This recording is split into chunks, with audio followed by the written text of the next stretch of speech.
Magandang araw po sa inyo lahat. Ako po si Banat Bay. Pag tama, palakpakan. Pag mali, banatan. Yan po ang ating ginagawa sa channel na ito. Pinag-uusapan natin ang mga trending na balita sa ating lipunan. Pag-usapan na po natin. Simulan na po natin itong Makatae Black. Ay, Makatae Black. Sorry. Sasanay kasi ako nasanay po ako Makatae Black eh. Pasensya na Makatae Black ha. Makatae Black. May plano daw kayong sampahan ng kaso si Pangulong Duterte dahil wala na daw immunity si Pangulong Duterte at may sinabi siyang may pabiro siyang sinabing papatayin daw, ganyan, parang ganun. Etong si Franz Castro, ito naman si Franz Castro, mukhang talagang isinapuso yung sinabi at mukhang nasaktan kay Pangulong Duterte. Alam naman natin si Pangulong Duterte, di ba? Hindi naman ibig sabihin ganun ang kanyang malamang sa malamang nagbibiro lang yun, di ba? Sabi nga ni Bato, maraming ibig sabihin ng papatayin. Papatayin yung ideolohiya. Yun, di ba? Hindi kasi binatapos eh. Oh, di ba? At saka sabi ko nga, ako lang ha. Kung talagang malakas ang loob ninyo, di-demanda ninyo. Si Pangulong Duterte, dami nyo sat-sat eh. I-demanda ninyo nang magkaalaman talaga na ginigipit ninyo mga Duterte. Diba? Na magkaalaman talaga na kayong mga makabayan black ay tuta na ngayon ni Romualdez. Yan ang totoo eh. Akala ho nila hindi nahahalata ng taong bayan, pero ang totoo dyan, itong mga makabayan black, mga pawn lang nito ni Romualdez, mga tuta ni Romualdez. Dahil nga si Romualdez ay walang yagballs, inuutusan niya ito mga makabayan black na magsalita para sa kanya, di ba? Siya itong makabayan black ang bumanat ng confidential funds ni BP Sara. This time naman si Pangulong Duterte naman, di ba? O edi kasuhan na lang ninyo, dami nyo sat-sat. Kasuhan nyo lang yun yung si Pangulong Duterte kung talagang malakas ang mga loob ninyo. Kasi ito lang naman yan eh. Alam mo, sa totoo lang, ito makabayan black normal na ho yan. Normal lang madaldal yan. Alam mo yan, mula pa lang noong unang panahon, pinanganak na yan para dumaldal. Totoo, walang biro ho. Yan nung makabayan black, daldal lang ng daldal yan. Pero hanggang dun lang naman. At wala akong nakikinig sa kanila. Wala akong command dyan sa kamera. Pag may command na yan sa kamera, isa lang ibig sabihin ito. Anong ibig sabihin na may command? Pag pinakikinggan na sila, ibig lang sabihin ito ay yung pinaka-leader ng kamera ay alam nating na inuutusan ito makabayan black. Diba? Kaya nga titingnan nga natin kung magpo-prosper itong banta nila, nasasampahan daw ng kaso si PRRD. Di ba? May mga nagsasabi nga dyan na wala naman ng immunity si Pangulong Duterte. So, ibig sabihin po, maaari na siyang makulong sa ganyan-ganyan. Tingnan natin. Kasi sa totoo lang, kung yan, hindi pa hihintulutan ni Romualdez, hindi naman magpo-prosper yung mga ganyan-ganyan nila. Sa totoo lang. Pero dahil nga alam naman natin, binanatan ni Pangulong Duterte ito si Romualdez ng bonggang-bongga na merong ambisyon na maging presidente. Labo. Mantakin mo, may ambisyon maging presidente. Ano? Ang baduy mo, Brad. Ang lakas ng loob mo. Halatang hindi ka nga ito isipin nyo to ha. Hindi nga ho ito ilang beses, alam ko ilang beses nang tumakbo ito sa pagkasenador, natatalo eh. Tapos ngayon nga, hindi man lang sumusulpot yung pangalan niya sa pagkasenador. Tapos biglang tatakbong presidente. Ang tindi ng lipad mo, Brad ha. Mukhang ano ba binabanatan mo dyan? Masarap ata binabanatan mo dyan. Kasi ang tindi ng lipad ng isip mo, parang you fly high in the sky, di ba? Parang masyadong mataas ang lipad mo, Brad. Medyo delikado yung masyadong mataas ang lipad. Pag lumagpak yan, bonggang-bongga rin. Di ba? Hindi kasi alam mo, ako meron akong kaibigan. Totoo, walang biro to. Kaya lang ngayon, wala na, natokhang.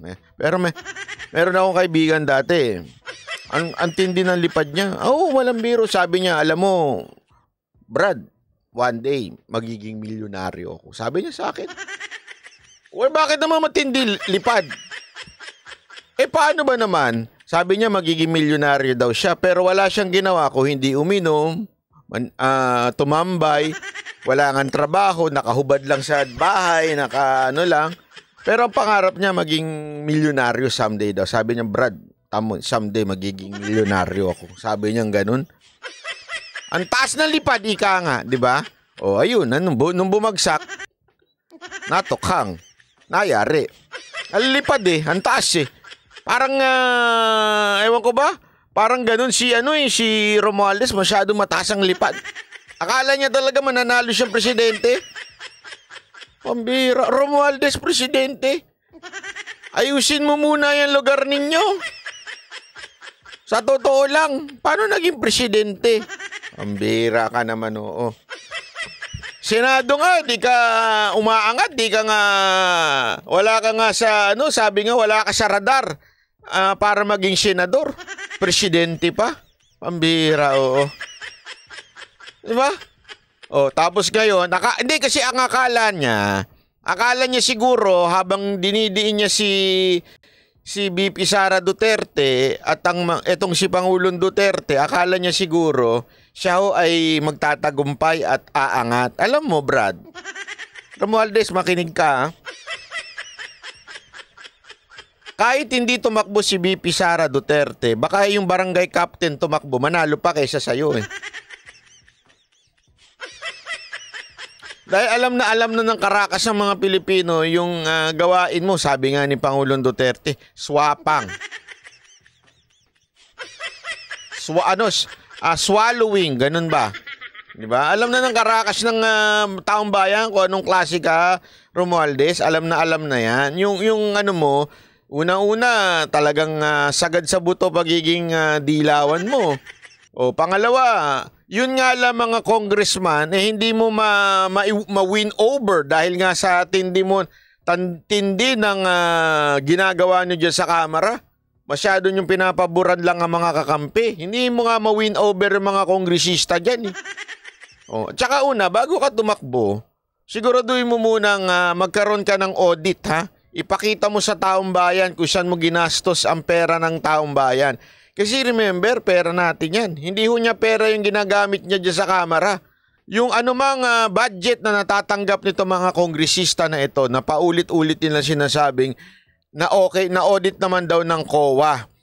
Hindi kasi, una-una, yan yung paulit-ulit yung sinasabi na audit na ng COA, ganyan-ganyan. Sandali, let's define audit. Baka mamaya, yung sinasabi nyo na audit lang, porket may pirma na kayo, okay na yon, ganon. Yung totoo. Porket pinirma nyo lang, I certified that such expenses was used properly, signed by me. Ayos na kaagad. Di ba? Huwag ganon. Dapat ipakita nyo sa amin. Asa nagastos yung 1.6 billion? Billion po ito billion. Balita ako nga Eto may balita ako. At na-confirm ko ito. Kasi na-confirm ko ito. Yung mga bata mo nga yung totoo lang Mga bata mo daw, Romualdez, totoo ba na sila na may hawak ng mga STL sa buong bansa? Nalaman ko yan. Kongresista na may hawak ng pera ng taong bayan, may hawak na daw dyan sa albay ng STL. At dito ka magtataka Di ba, yung mga degamo nagagalit. Ito si Mayor Fritz. Kesyo may drama pa siyang itong lugar namin ng sugalan, bla bla bla, ganyan-ganyan. Ay, totoo. Sinasabi ninyo, ngayon daw. Sa Negros, balita ko, dahil wala na nga, na-operate na. Napabagsak nyo na si Tebes. Maaring sa tingin ninyo, napabagsak nyo na yung mama. Natanggal nyo sa bansa. Napabagsak nyo negosyo. Nalipat daw dito sa mga politiko sa Negros etong STL. Naku po. Napanood ko yan. Panoorin nyo yung vlog ni Jojo de Guzman. Na-discover niya. Etong may mga hawak daw ng STL. STL is parang ano yan, sweep stick. Yan yung mga bagong sweep stick. Parang loto. Small time town loto. Yun. STL. Kasi alam ko lang yung ST. Alam niyo ST? Noong mga panahon na 1980s, 90s, mga ST movie. Yung STL, yung Small Town Lottery, sabi nga, hawak na daw ng mga politiko dyan sa Negros. Naku po. Lalong-lalo na yung nagdadramang, sabi niya, yung mayor na nagdadrama na, sabi niya, nasakop na ng nito ni Tebes at nasisira ang mga kabataan dito dahil sa gambling. Ulul. Ulul mo. Hindi totoo. Alam mo kung bakit? Inuulol niya yung mga tao dun eh. Kunwari na dahil daw kay Tebes, kaya nasira ang Negros dahil sa gambling. Ngayon, nung wala na si Tebes, sinakop nyo daw yung gambling dyan. Kayo na mga pinuno dyan. Kahit wala nga kayong mga alam, sinakop nyo yung STL dyan. Yung totoo. Yung STL na sino na may-ari ngayon sa Negros? Kayo. Kala ninyo hindi alam? Naku po, ang daming may alam niyan ha. Binulgar ni Jojo yan. Panoorin nyo, Jojo de Guzman TV. Ito si Jojo de Guzman may pagkaano rin investigative vlogger. Ika nga.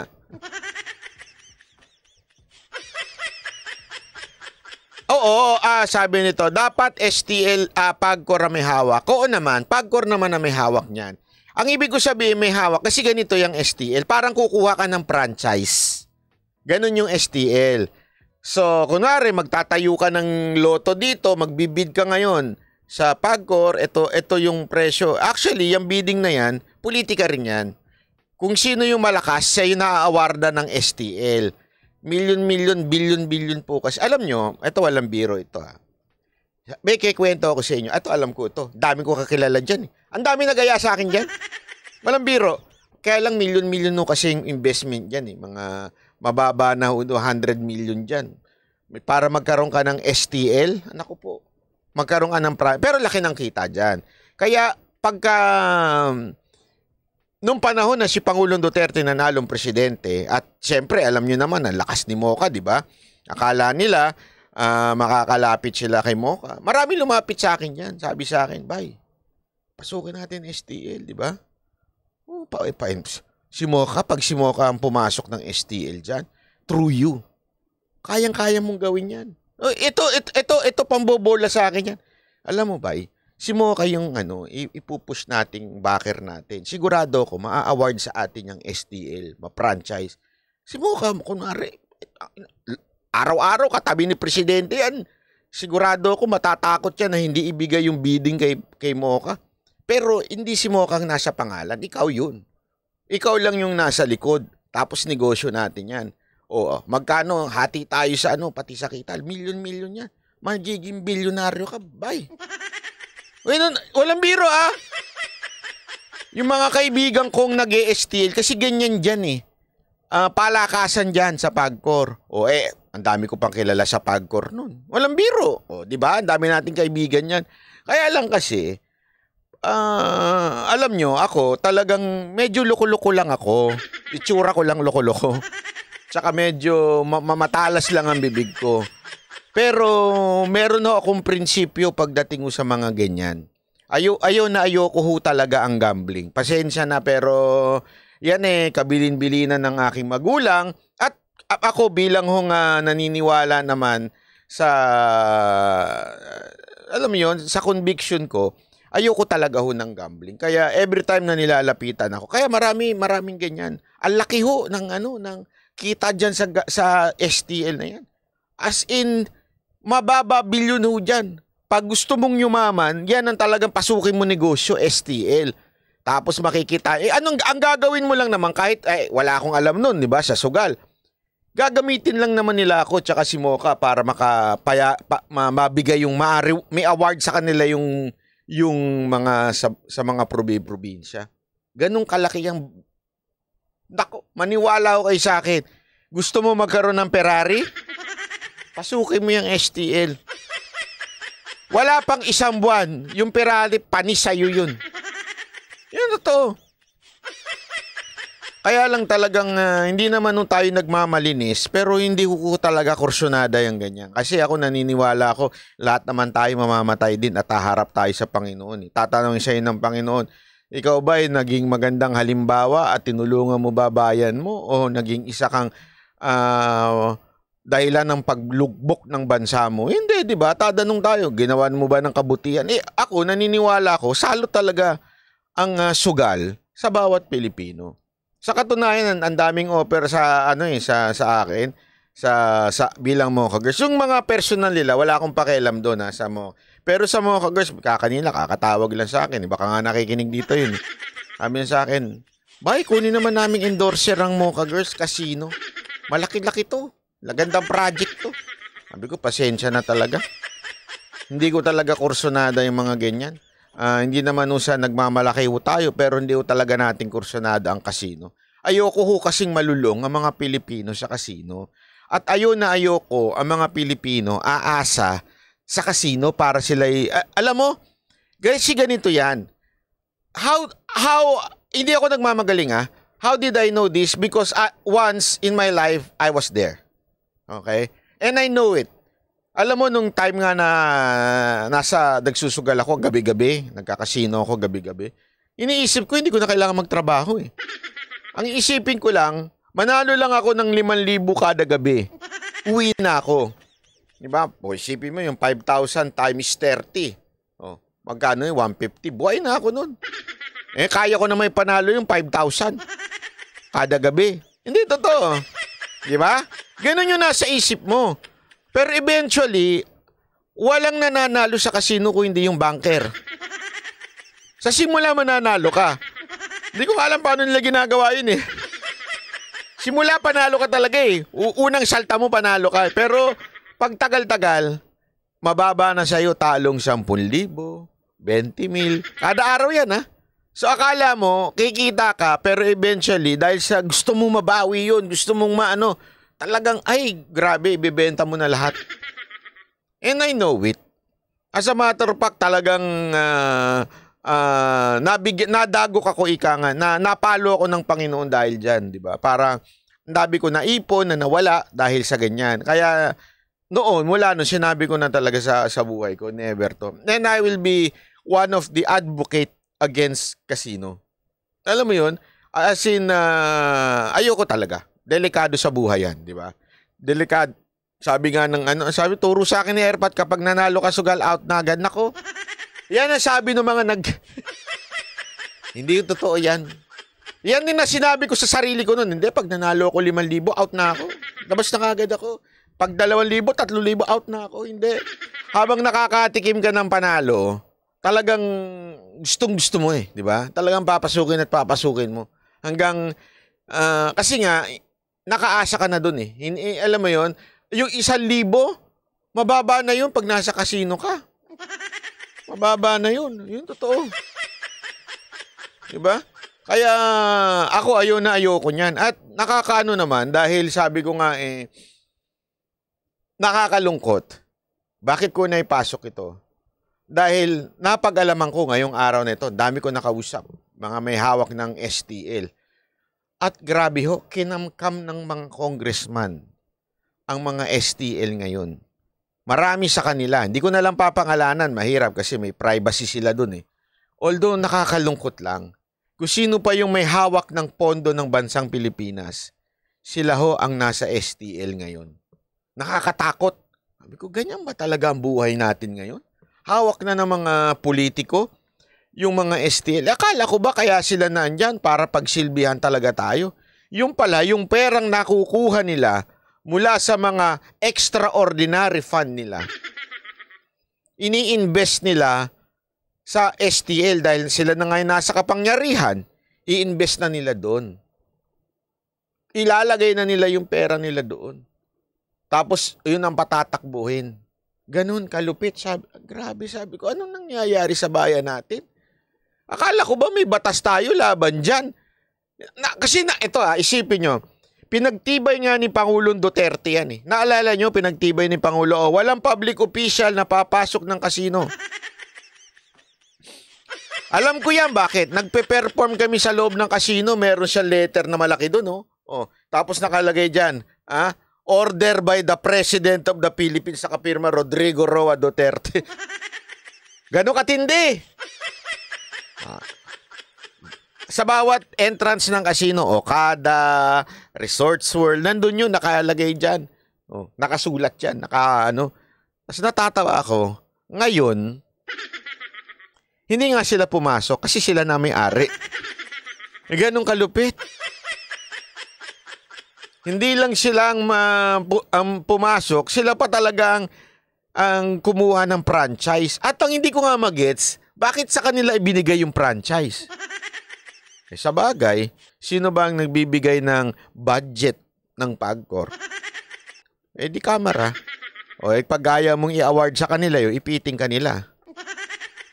Di ba?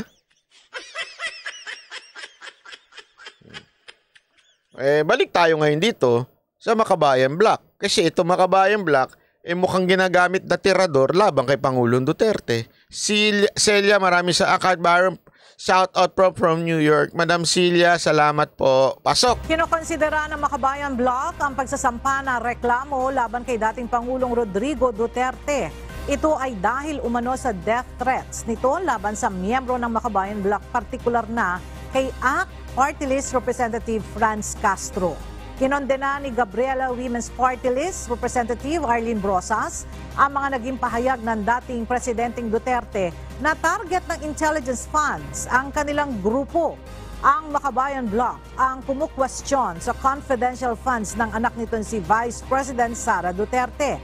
Ayon kay Representative Brosas, hindi ito papatahimik ng intimidasyon at pagbabanta at pinag-iisipan na ng Makabayan Block ang pagsasampa ng legal na aksyon. Huwag na kayo mag-isip, wala naman kayo mga isip.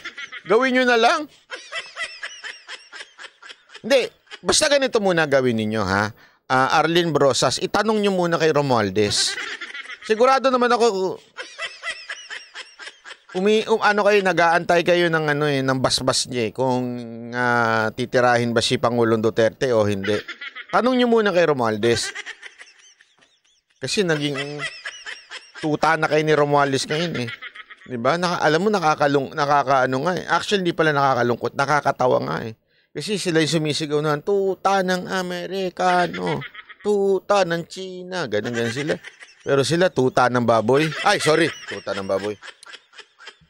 Banat ba, mga bibig mo. Tuta ng Madam Virginia! Boss, kailan kayo darating ng Osaka? Bukas na bukas din. Sa Sunday. Mamaya may message kita, madam.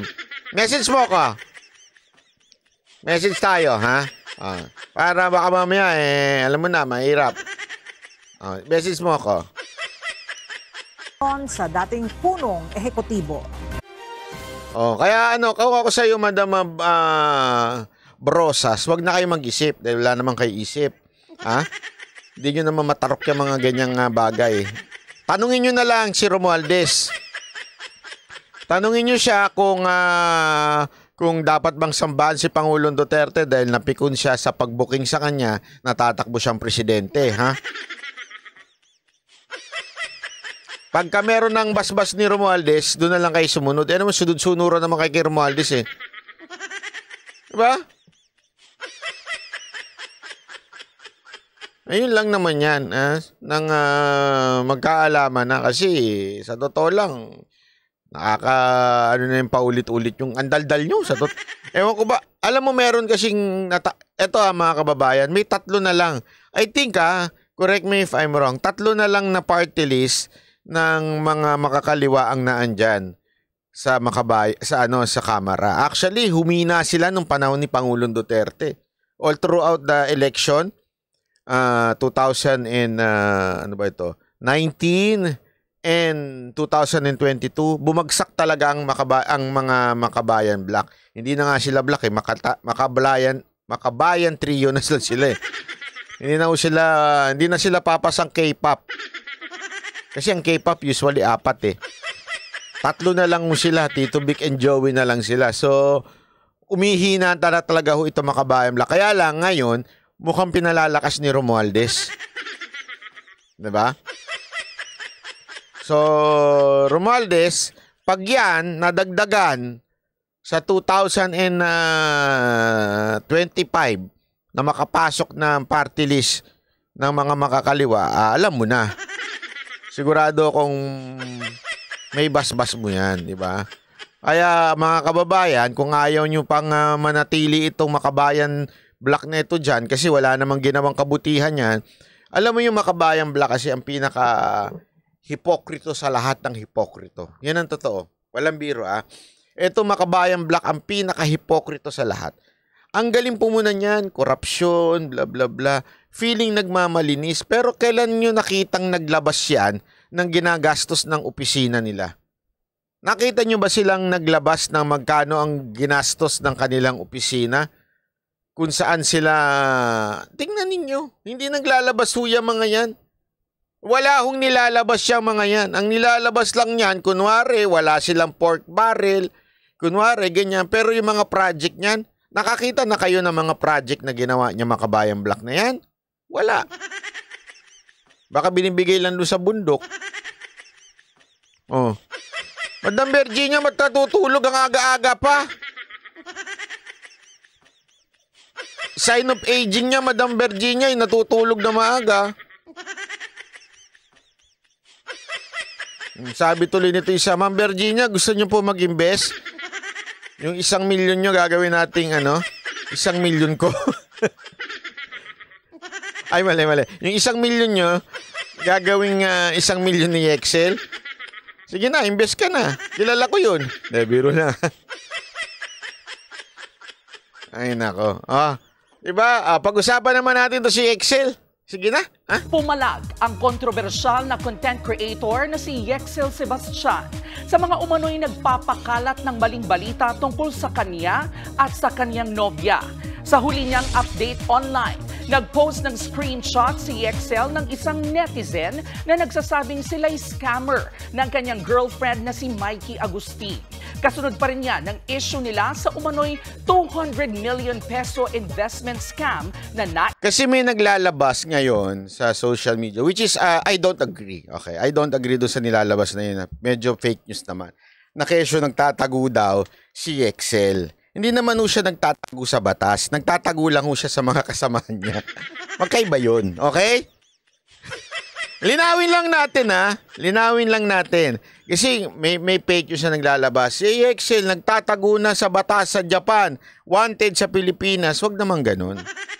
Walang ganun. Okay? Hindi ho nagtatago si Excel sa batas. Wala pa naman hong warrant si Excel.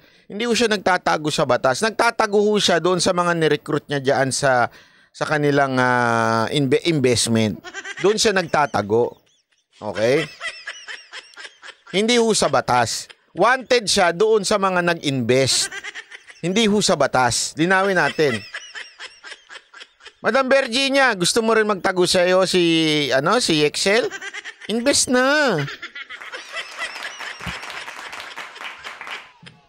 Hindi, ako sa totoo lang, Excel, kung ako sa iyo, lagi kang ganyan-ganyan, dami mo sinasabi. Una-una, ganito lang siste, simpleng-simple. May mga nirecruit ka. Dahil sa pagyayabang mo ng dolyar-dolyar na hawak mo, perang hawak mo, pagyayabang mo ng mga kagamitan, ikaw mismo ang naglabas ng mga nag-aaya at nagre-recruit na mag-invest dyan. Dahil sa ginawa mong yun, marami ang nakumbinse. Okay? Marami ang naniwala sa'yo dahil mga followers mo. Ganun naman kasi tayo minsan eh. Pag tayo naging followers ng isang tao, Kahit ano na lang sabihin, sinusundan ninyo eh. Kahit yung mga, lalong-lalo na yung mga kabobo. Kilala niyo yung mga kabobong sumusunod dun sa kabutas? Na abogado? O, di ba? Kahit ano na lang sabihin, yung tipong 3-0 na, 3 talo na, 3 talo doon sa 3 judge. Paniniwalaan nyo pa rin panalo? Diba? Anong tawag mo doon? Kabobohan. Sobrang kabobohan nyo. Maraming ganung mga Pilipino. Yung bobo na talaga. Diba? Yung ang isang vlogger, sabi niya dati siyang scammer. Oh, dati siyang hacker. Tapos maniniwala pa rin kayo. Siya na nga nagsabi dati akong scammer eh. Panonoorin nyo pa rin. O, sinong tanga? Di ba kayo? Tandaan ninyo, hindi kasalanan ng bibe yan. Kasalanan ng mga pumusta sa bibe. Huwag niyong kakalimutan yan Yan ang tinatawag na bibe theory. O, ano ba yung bibe theory uli? Ulitin natin sa mga hindi nakakaalam ng bibe theory. May pumunta sa sabungan, may dalang bibe. Sasali siya sa sabong. Oh, 'di ba? Sali siya sa sabong, dala-dala niya bibe. Oh, tapos nung sinali niya sa bibe, sabi naman ng mga nanonood dahil magaling yung ang tawag doon, nag-aalaga do sa bibe, sabi mananalo yung bibe na yan. Kakaiba itsura, laki ng tuka. Oh, tumaya do sa bibe. Oh, alam na natin ang ending, 'di ba? Kalaban ba naman ng bibe, Texas? O, di patay yung bibe. O, sa madaling salita, marami talagang teorya ng bebe. Marami ang pumupusta sa bibe. Hanggang ngayon, marami pa rin ganyan. O, kaya nga, nangyari dito kay Excel, ang dami-daming naloko doong sa investment niya, sabay sasabihin niyang pati siya naloko lang din. Pati siya na-scam lang din daw. Ibig sabihin, nag-aya siya, tapos biglang siya din daw na-scam. Alam mo ako, Excel, ganito. Kung gusto mong luminis yung pangalan mo, simpleng-simple lang. Ilaglag mo na lang kung sino-sino yung mga sangkot diyan kay Hector. Na di umano ay pangalan niya talaga ay Kim. Ano mo na lang, kasi meron siyang actually, binatikos nga yung video niyang nilabas may pinost siya. Sabi niya, legit na legit ito. Ito si Hector. Ginano niya pa. At nag-ribbon cutting. Tapos, pinasalamatan yung mga partner. So, tingnan nyo, wala ako dun sa parang ganun ang dating. Wala ako dun sa pinasalamatan. O, parang hindi ako kasama sa korporasyon na yan. Ako ay investor laang din. Parang ganun ang dating ng kanyang video. Okay? Pero ang akin, pangalanan mo na lahat kung sino-sino ba talaga mga kasama mo dyan. Diba? Kasi ang dami nyo sinasabi, kasama pa si Erwin. Dinadamay nyo pa ibang mga politiko. Pangalanan ninyo, puro kayo daldal Puro kayo bolero. Ito mga nandito sa sa investment na ito, puro kayo bolero. Pinaglululoko nyo taong bayan. Diba? At alam nyo, ang laki niyan 200 million daw ang na-scam dyan. Di umano malalaman natin yan pag may hearing na tayo. Magkakaroon ng hearing dyan dito sa investment scam na ito. Sana lumabas talaga yung 200 million na yan. Asa na yan? Sino-sino ba mga pinuno niyan? Don't tell me si Hector lang na iba pa pangalan sa totoong buhay, di umano. Diba? Mas malupit pa sa kumalat noon na si Luis Manzano, 40 million lang. Actually, yung kay Luis Manzano naman, endorser lang naman daw si Luis Manzano doon. Pagka talaga nagkakayarihan, puro naiiba na kwento, no?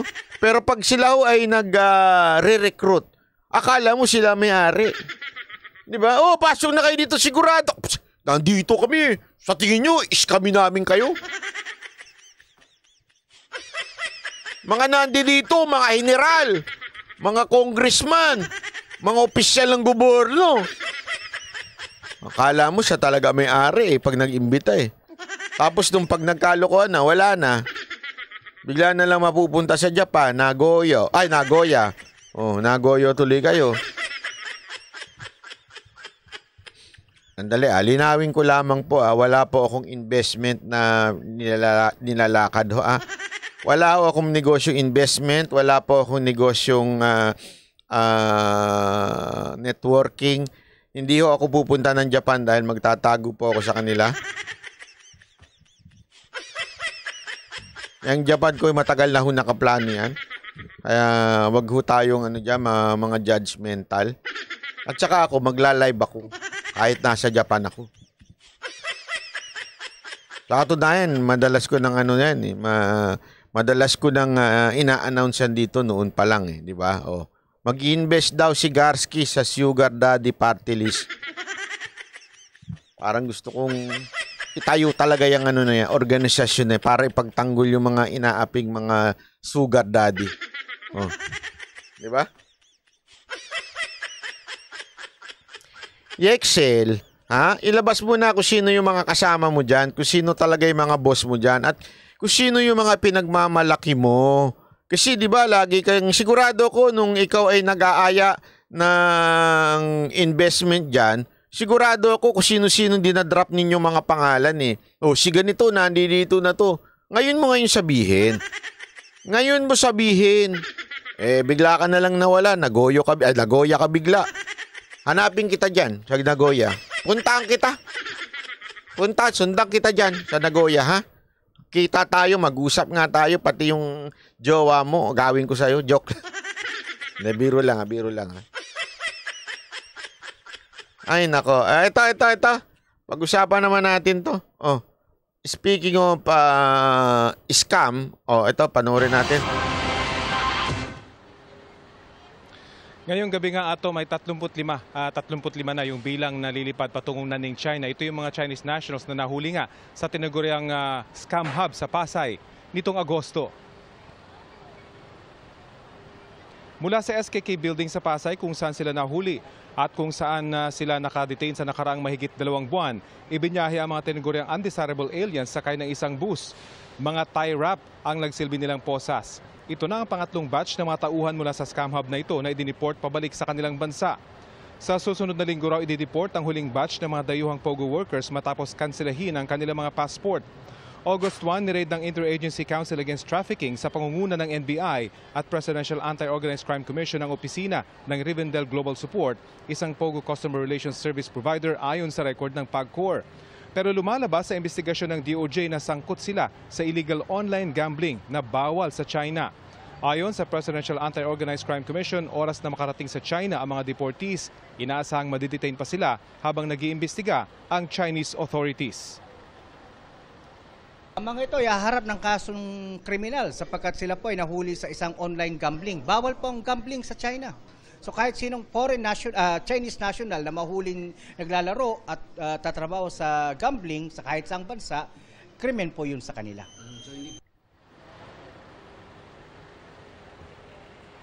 Sa huling batch ng deportation sa susunod na linggo ato may 7 hanggang 10 Chinese nationals na lamang daw. Linawin lamang po natin linawin lang natin kasi baka yung nagsasabi na iba may mga POGO worker sa kanila. Kasi ang POGO as of now, as of this moment, I think it's still legal in our country. Okay? Legal pa rin po ang POGO sa Pilipinas as of now. Wala pang batas na nagbabawal sa kanila. Sa katunayan, may POGO Island nga sa Cavite. Sa Cavite, hanapin nyo. Siyempre, alam mo na, Cavite, protektado sila doon. Meron talaga dyan. Ngayon, kaya itong mga POGO worker na ito ay binalik sa bansa nila dahil kinonvert na nila yung POGO na to into a scam, to love scam, di ba? Ang ginawa nila. Kaya nga, alam mo, ako in fairness naman sa mga legit na POGO. Although I don't like POGO. As a matter of fact, isa yan sa mga advocate ko na dapat matanggal na ang POGO sa Pilipinas. Pero meron naman talaga mga lehitimo na hindi pwedeng gumalaw ang mga pulis basta-basta. Okay? Kailangan ng sapat na ebidensya na itong POGO na ito ay hindi talaga POGO. Kung hindi ginagamit sa kung saan-saang illegal tulad ng love scam o yung mga pautangan, yun lang ang kanilang permit POGO. Pero sa totoo lang, ginagamit nila to sa ibang mga scam. So, malaman natin yan kung yan po talaga ay illegal, pag siya iimbestiga ng pulis. Akin, ito lang sana lang, wag lang talagang totoo yung mga sinasabi ng iba na pag hindi ka nagbayad ng malaki, hindi ka pakakawalan. Pero pagka nagbayad ka, depende sa bayad, it's either deport or pakakawalan ka. Depende sa halaga. Kasi, actually, nawirdohan nga ako kasi may isang balita ako nakita. Weird talaga to si Remulla. Sa totoo lang, napaka-weird. Bibig niya talaga wala sa hulog. Sabi niya, may mga sindikato daw na nakakapasok dito na mga Chinese sa halagang 150.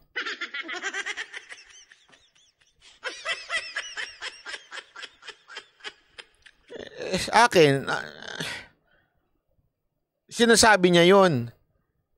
Pero kanino bang ahensya yun? Di ba ahensya lang naman niya yun? Nauuna yung bibig niya sa kayabangan Honestly hindi ko maintindihan. Nauuna yung bibig niya sa kayabangan. Pero ahensya naman niya, under sa kanyang DOJ yung immigration. Bakit bago mo iputak yung bunganga mo, hindi mo na lang hulihin? Kesa yung salta ka ng salta dyan. Hindi ko nga alam, sinasabi mo ba na kayo ay inutil? By saying na merong nag-i-exist na 150,000 na bayad para makapasok at makalabas na maayos yung mga Chinese? So, para mo sinasabing napaka-inutil ng mga tauhan mo? Sandali, 150, 150,000, hindi ho 150 lang. Iba ho yung 150 lang. Pogi! Alam mo yun? Pogi! 150. Pogi! Sige na. Na. Iba yun ha? Napanood nyo sa Mocha Girls na yun. Pogi. Sige na. Iba yun ha. Ito Mocha Girls, ang daming kalokohan sa mga buhay-buhay nila. Hindi, alam mo, kaya ito talaga si Remulla nakakatakot Kasi, nakakatakot siyang amo. Kunwari, mantakin mo ikaw yung nasa ilalim niya, tapos magsasalita yung amo mo ng ganon. Hindi, para mo na rin sinabi, inilaglag mo lahat ng mga tauhan mo na nag-i-exist yung ganon sa ahensya mo. Tama, mali. Di ba? Kesa na maganda na sana yung nagpapauwi kayo ng mga pogo worker na illegal, okay na sana pogi na Pero biglang hihirit ka ng, meron pang, panoorin nyo na, hindi ko lang kasi nailagay dito Galing naman tayo sa labas Hindi ko lang nailagay. May isang news na naglabas siya na may mga may sindikato daw ngayon na nagbabayad ng 150,000 para sila ay ma-escort ng immigration papasok at palabas.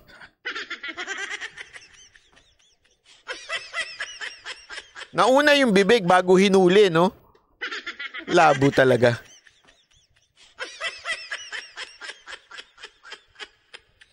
Hay nako, ewan ko sa'yo. Remulla, bahala ka nga sa buhay mo, gulo-gulo mo. Pasok. Mga kapuso, ikinagulat ng isang driver ng makasabay niya sa daan. Ang sasakyan niyang dapat naka-impound. Ang SUV, inibaraw ang plaka. Kung paano nangyari yan, tunghayan sa aking pagtutok. Ang sasakyan ni Mark dapat ay naka-impound sa Philippine National Police o PNP impounding area. Matapos siyang mahuli na gumagamit ng temporary license at walang dalang driver's license. Pero laking gulat niya nang bigla niyang nakasabay sa kalsada ang SUV. Kaya si Mark, sinundan ang sasakyan. Sabi ko, malayo pa lang. Sabi ko, kilala ko yung mugs na yun. Ganun na ganun yung mugs ng sasakyan ko. Pero alam ko, nasa impounding to. Pero nung nakita ko, ang plaka iba. Sabi ko, baka hindi to. Then nung nakita ko yung sticker, conduction sticker, 1820. Sabi ko, ito yun. Hindi ako nagkakamali.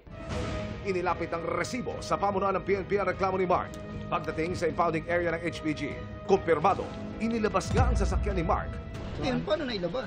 Ito po yung yung 1 unit Adventure Silver Naku po.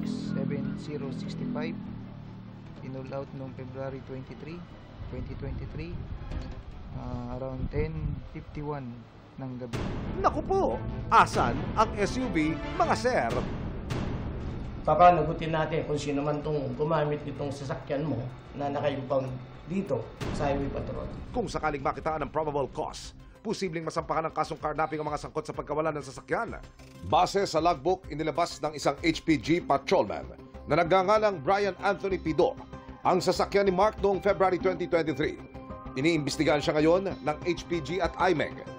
Nagpunta ang resibo sa opisina ng HPG para kunin ang kanyang panig pero wala siya sa opisina noon. Patuloy namin sinisikap na kunin ng pahayag si Pido pero hindi pa rin siya nagpapaunlak ng panayam.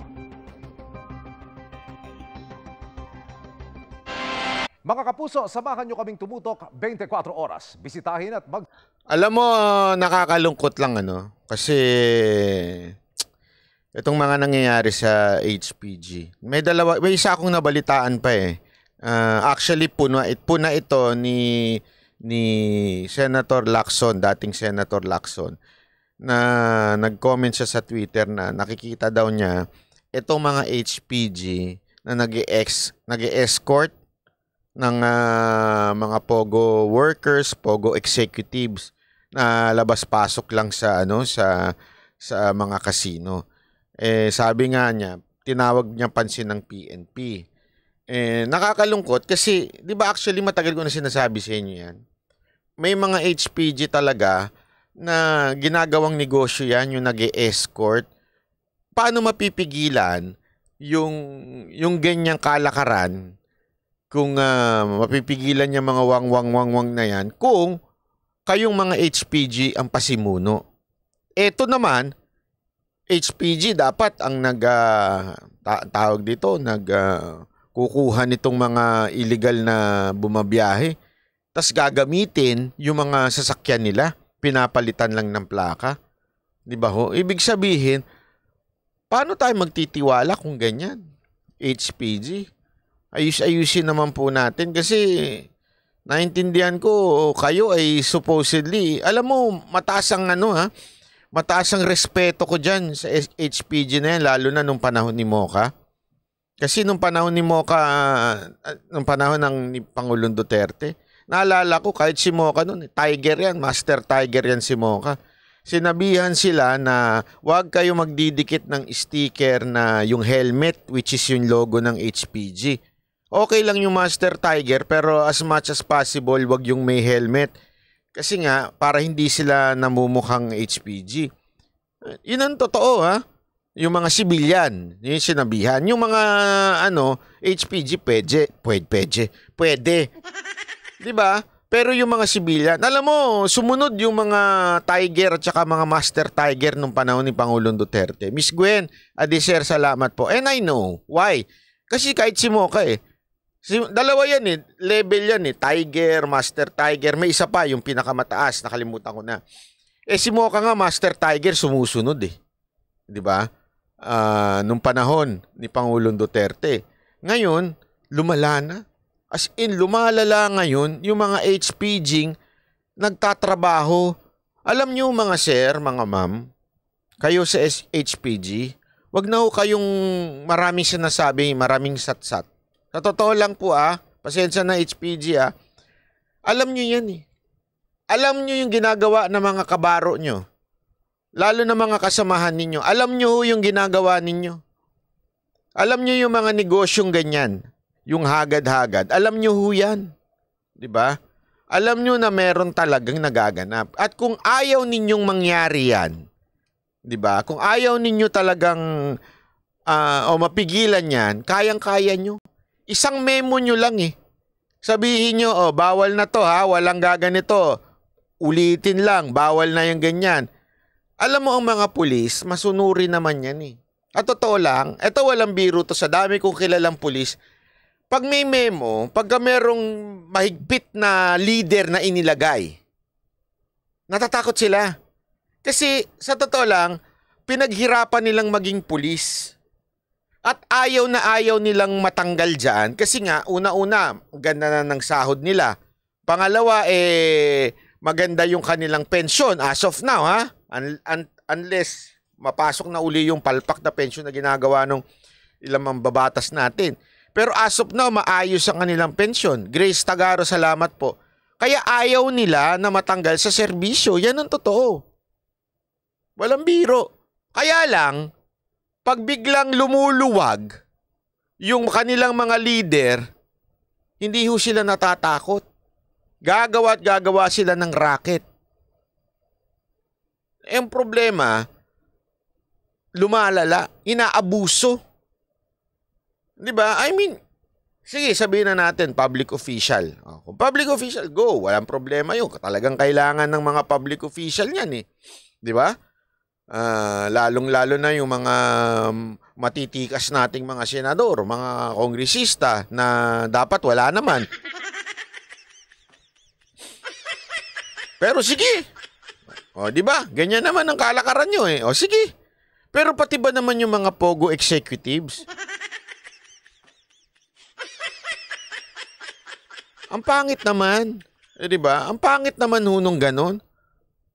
Ayaw ninyo sa China pero nagpapaalila kayo sa China. Pera lang ang katapat. Tapos ito, meron pang naka-impound. Sa loob, isipin nyo to ha, sa loob mismo ng inyong opisina. Tapos biglang wala lang, biglang mailalabas lang. Eh, akala ko ba kayo ay kayo ang pipigil ng mga karnaping? Hindi, isipin nyo ha, kayo ang pipigil ng karnaping eh. Yan ang yan ang kanilang mandato. Oh, hindi. Alam nyo, ang traffic, mandato yan ng mga traffic enforcer. Mandato yan ng MMDA. Pag may nakita kang HPG, tumutulong na lang sila. Okay? Alalay sila, lalong-lalo na pag may mga matitigas na mga motorista dyan, tsaka mga driver. Umaalalay sila. Pero hindi yun ang kanilang mandato. Ang pinakamandato nila is yung mga nakakarnap, sila ho yung nag-iimbestiga. Yan ang pinakamandato nila eh. Marami ho kasi yan na hindi lang natin nababalitaan pero yan talagang kanilang mandato. Pero, mantakin mo, mandato ninyo pigilan ng karnaping tapos kasamahan ninyo kinakarnap yung mga nakakuha nyo. Sagwa nun, di ba? Sisirain ang imahe ng kapulisan dahil lang sa ganun. Anak ng wewe naman yan.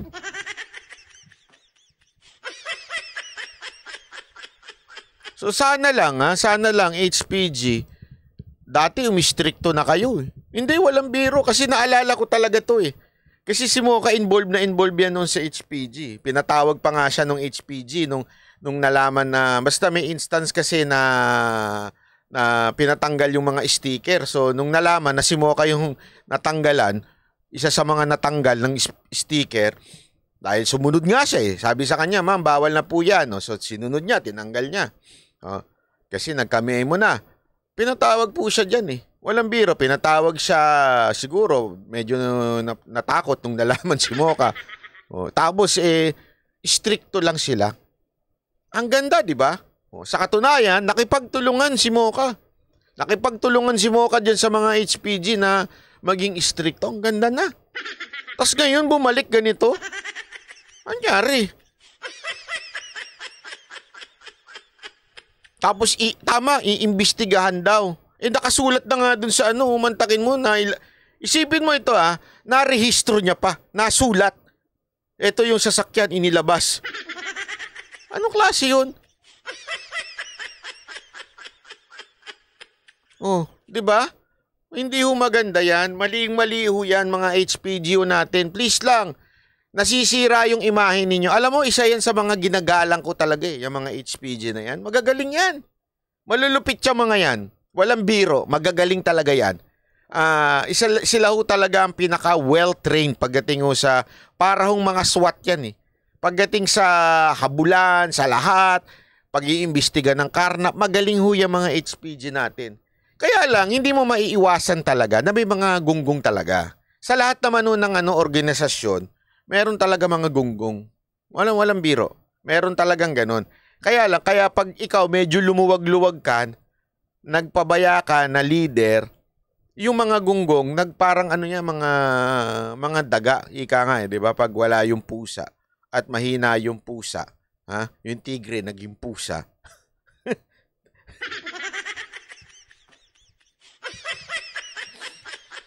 Naglalaro ang mga daga, di ba? Yan ang totoo kasi nga yung tigre naging pusa.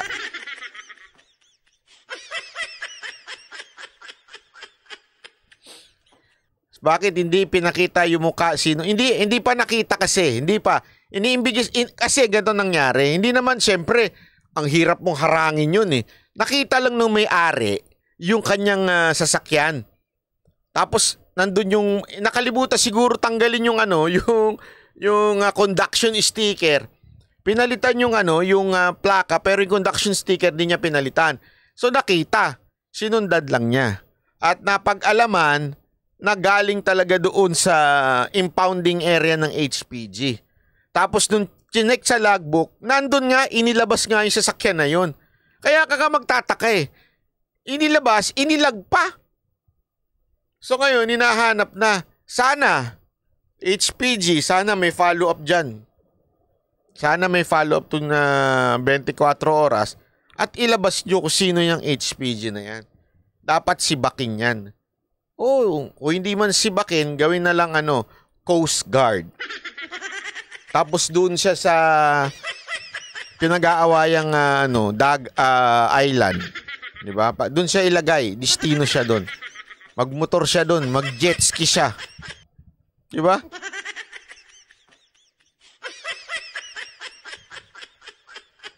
Kasi naman HPG ayos-ayos kayo ha.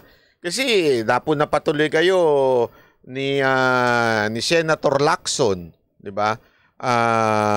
Napunatuloy kayo na kayo ang nag-e-escort sa mga pogo. Bumalik na kayo sa dati yung gawain ha. Pero bakit hindi pa maklaim na may-ari? Hindi ko alam. Baka siguro hindi niya mabayaran. May bayad kasi yan pag i-claim mo. Una, kailangan mo ata maayos yung papel. Minsan kasi mabusisi din yung yung pag-claim baka hindi lang niya maayos, walang oras. Di ko alam kung ba't di niya na-claim. Anyway, ito. Isa pa. Panoorin natin to kasi maganda ito Okay? Maganda itong natagpuan ni Senator Tolentino. At sabi ko nga, iba talaga Pag maayos talaga mga senador natin, mukhang maayos mga senador natin ngayon tingnan nyo to ha. Prosesong legal. Pero bago tayo pumunta ron, isang tanong na lang kay Mr. Michael Ang. Pag kayo ay hinuhuli dahil hindi ayos yung inyong certificate, kayo hinuhuli dahil wala kayong certificate galing sa Marina, nahihirapan kayong kumuha ng certificate, totoo ba na kinukumpis ka pa yung isda na nahuli nyo? Meron po kaming nabalitaan po dating bangka. Walang certificate dahil walang nahihirapan mag-register sa Marina, yung nakahuli kayo ng 2 banyera o 3 banyera na isda, i-confiscate pa yun? Opo. Bakit? Yun ang hindi po namin alam. Yan ang penalty dahil wala kayong certificate, hindi kayo rehistrado sa Marina. Opo.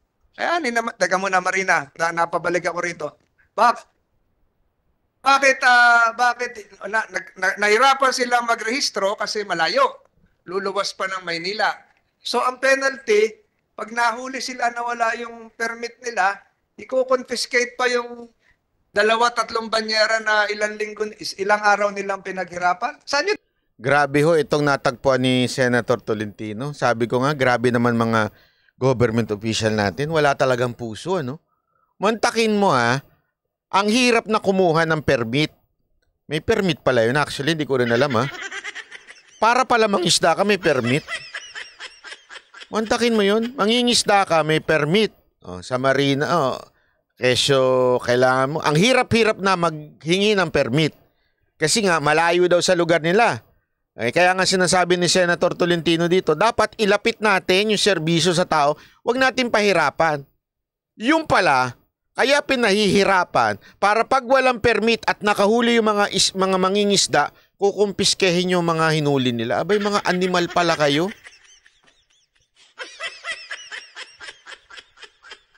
Ayan ang puna ni Senator Tolentino. Mapakawalang niya nyo naman. Kawawa naman yung mga mangingisda natin. Sila yung nakikipagpatintero dyan sa mga Chinese. ang lakas nyo makapuna na, ito mga Chinese, dinaig nyo pa yung mga Chinese eh.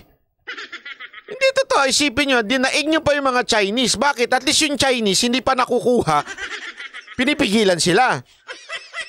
Kayo, pagkakuha nila, saka nyo kukunin. Pinagod nyo pa, mga animal kayo. Pinagpahirapan nyo, tas pagka walang permit, kailangan nyong kunin. Bakit? May kutungan din pala sa dagat. Oo. O, tingnan natin kung ano dahilan nitong marina na ito. Dadalhin yung isda. Tambako, lapu-lapu, saan dadalhin nyo? Specifically, categorically deny po yung ginagawa. Kung allegation na kinukuha po yun. For the record, Kawawa na sila. Correct. Hindi makaluwas ng Maynila, ng isda ng 5 araw, 6 na araw, uhulihin nyo, kukunin nyo pa yung isda. O sabi pa nito ni JC Auto Detailing, parang ang dami mong alam ah. May mga kaibigan ka ba mangingisda dyan? Sa Bohol nga, may 1 million multa, tapos kukuhanin pa yung isda. Lupit naman ninyo. correct, sir. Hindi na siguro makatao yun. Hindi po talaga makatao yun. May specifically and categorically deny kung meron pong ganyan. Dinideny nitong marina na ito. Okay? Dinideny nila, hindi daw totoo. Allegations kay Marina po But meron po tayo kasing ibang tao on the ground. Not only, kasi po ang Marina naman po, nasa opisina, very seldom na bumabayan sa port areas natin. Enforcement eh. At Correct po. Correct po. Pero hindi naman po yan araw-araw na nandoon sa puerto. May mga ibang tao po dyan sa puerto. Kaya kung pwede natin clarify, Marina ba o hindi? Mr. Michael, so pag hinuli kayo, kukumpiskahin yung inyong isda, banyera na pinaghirapan ninyo, pati banyera kinuha o wala nang iniwan sa inyo? Baka binigyan, magbigay ng permit, babawiin yung isda, ganun ba? Paano nangyari dito? Kung lang po, yung kuka na lang po kami. Papauwi na po. Ibigay nyo naman yung isda. Po. Pagod nyo. Nahuli na po kami. Wala po kaming magawa. Grabe, no? Hindi, ako... Teka muna. Oo. So, kinuha yung... Ito lang sa akin. Hindi ko naman tinotolerate yung hindi nila pagkuha ng permit. Okay, dapat kumuha silang permit. Kasama naman yun. Pero ito nga yung sinasabi ni Senator Tolentino. Ito mga to, kukuha naman sila ng permit kung madali. Diba? I mean, sa tingin nyo, magiging tamad pa silang kumuha ng permit kung madali naman. Ang problema kasi sa Marina, sabi na nga mismo nung boss nila, nandun lang naman daw sila sa opisina. Ay ba yung mga gunggong pala talaga kayo? Kayo mga Marina na to. Bumaba kayo sa opisina ninyo. Pumunta kayo sa ground. Ibig sabihin, kayo ang lumapit dito sa mga mangingisda para hindi sila mahirapan. Kasi ang sinasabi ng Marina, bigyan natin yung side ng Marina. Sinasabi nila, hindi daw sila yung nangungutong sa baba. Okay, yun ang sinasabi nila. Pero ito nga ang problema. Ang hirap kasing kumuha ng permit ninyo, kaya yan ang nagiging dahilan ng mga nangungutong sa baba. Naintindihan nyo? Kung sana madaling kumuha ng permit, nandun kayo sa ground, di sana walang kokotong dito sa mga mangingisda natin. Ganun lang kasimple yun. Padaliin ninyo ang pagkuha ng permit para hindi sila makutongan. Magdadahilan pa kayo Ay, hindi naman kami nangungutong.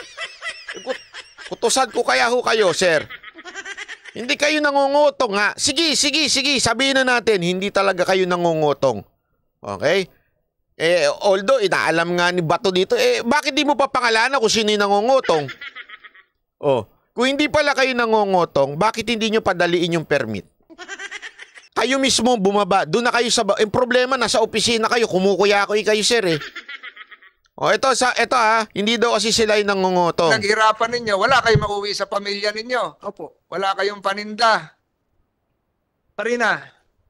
Again, sir, we categorically and specifically deny. And if there are allegations against specific po kay Marina, we will not condone that. We will definitely go against the Marina personnel who... Hindi, padaliin nyo kasi. Those allegations. Pinahihirapan nyo Ganito lang kasimple yan, di ba? Eh kung kunwari, halimbawa lang, pero ngayon medyo madali naman until nung pinakailaman ni Guadis. Pero ngayon, madali naman na kumuha ng LTO na lisensya. Di ba kung pahihirapan natin yung mga kababayan natin kumuha ng lisensya, sobrang hirap, malayo sa kanila. Isipin nyo, kunwari ganon. Naturalmente, maraming traffic enforcer dyan, nakukutungan yung mga mga nagdadrive nating mga kababayan. Ang punto nga dito, padaliin ninyo para hindi ho sila makutungan. Di ba? Parang For the record, sir, very seldom ang marina po on the ground. Again, meron po tayong mga... Lumabas na sa bibig ni Kuya. Very seldom daw yung mga marina sa ground.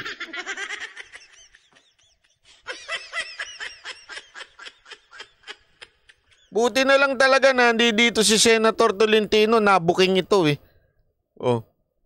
Ang dali daw ha. Bihira daw sila. Seldom. Kasi nagbebenta. Hindi. Bihira daw silang nasa ground.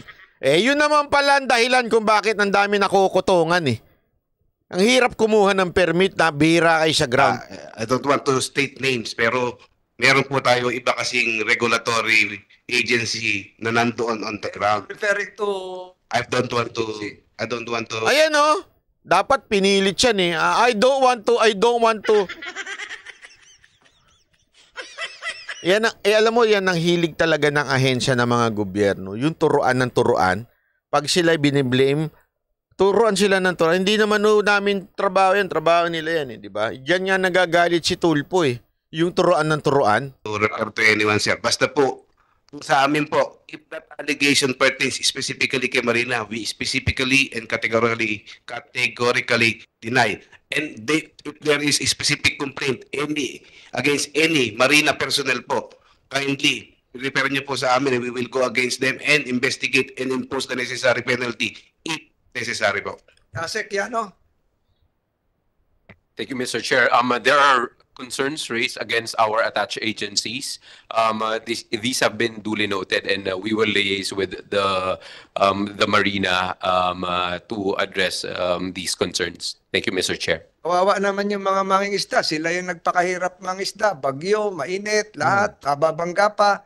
Tapos yung kanilang nahuling isda, kinuha lahat pati banyera.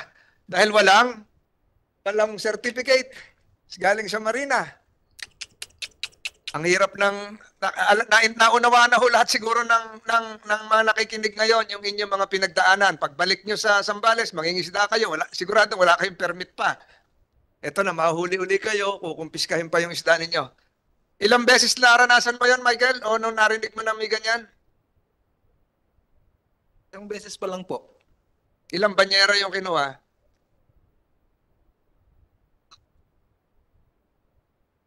Dalawang tulinada po. Ba, marami yun. Tonelada, marami yun. Hindi kayo nagreklamo na? Reklamo natin po yung nahuli. Ito yung mothership, yung malaki na. Opo, yung malaki na po. Kinumpis ka na lahat yun. Sabi tuloy ni Garski, baka mas okay pa sana makasalubong ang China. Paalisin ka lang. At least tama naman yun, di ba? Paalisin lang. At least hindi na sila nagpakapagod. Dito, kakaiba. Mangisda kayo. Sige, magpakapagod kayo tapos kukunin na lang namin. Lupit, ano? Oy, nako, grabe. Kalahati po. Kalahati. Nagtira naman ng kalahati. Opo. Bakit ano sabi? 50-50 na lang? Kailan nangyari to? So, may 2 years na rin siguro po. Tagal-tagal na rin po. Ang hirap nun. Kahit 50% ng effort nyo, kinuha pa. So Marina, you should take note of that and siguro address, perhaps the root cause of all of this is the inability and difficulty of securing a certificate because you do not have a field office in Zambales or in Subic or in areas where fishermen thrive. Yun lang yun eh. Simpleng-simple, takuhan ni Senator Tolentino eh. Di ba? Kung madali lang sana, hindi sila makikikilan kasi may papel silang hawak. Ang problema, napakahirap eh. Napakahirap na ginagawa, pinahihirapan ninyo eh. Ayaw ninyo lumapit eh. Sabi mo nga, very seldom. Seldom lang kayo bumababa sa ground. Baka walang niya din ano. Alam mo kasi dito sa mga ibang government official natin, sa totoo lang, wala na talaga sa kanila yung salitang public servant eh. Gusto nila public king. Hindi, yan ang totoo ha. Minsan itong mga public official natin ang turing talaga nila sa sarili nila, hari. Kailangan magpaalam kayo sa amin. Kailangan approval namin. Kailangan. Hindi ganun eh. 'Di ba? Dapat ang diskarte dito, kami po ay magsisilbi para sa inyo. Kaya nga kami nandito para padaliin ang buhay nyo. Kaya alam mo, ako nung una, totoo to ha, nung may campaign ng PCOO nung panahon ni Pangulong Duterte, meron silang inilabas na campaign na sa tenga ko parang bakit kaya? Parang ano kaya ang ibig sabihin? Di ba akala ko ba dapat ang tema natin is change? Bakit comfort? Biglang naging comfort. Di ba sabi ni Pangulong Duterte, comfortable lives. Ito pala yun. Diba? Na mahirap pala talaga makipag-transact sa gobyerno. Yun ang katotohanan. Pag nakikipag-transact ka sa gobyerno, dadaan ka sa alam mo yun, sa butas ng karayom, dadaan ka sa palad ng mga opisyal. Di ba? Kaya pala, nung panahon ni Pangulong Duterte, ang pinakatema ng PCOO, comfortable lives. Ibig sabihin, gusto ni Pangulong Duterte na mas maging komportable ang mga kababayan natin pagdating sa pagsisilbi sa bayan. Yun pala ibig sabihin nun. Banat ba, ipaalam mo kay Senator Tolentino. Meron din yan sa Bohol. Naku, saan sa Bohol? Pag bulbuli natin yung marina dyan. JC, Auto Detailing ngayon na. Ipapasa ko itong video to kay Senator Tolentino. Senator Tolentino, may sabi dito ang ating kababayan, meron din daw sa Bohol ng mga ganyan.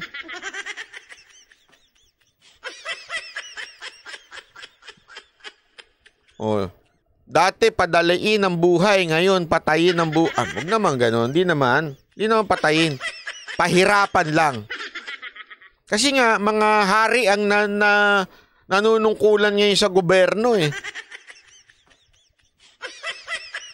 Mga hari ngayon. Ano natin yan? Tingnan natin. Baka magbago-bago. Ewan ko lang ha. Kasi mukhang nitatarantado talaga tayo ng mga ilan nating mga public king.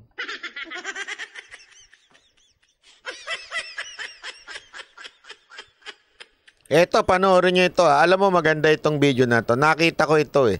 And alam mo na, medyo natuwa ako dito. Sabi ko, may puso naman pala si Marcos kahit papaano.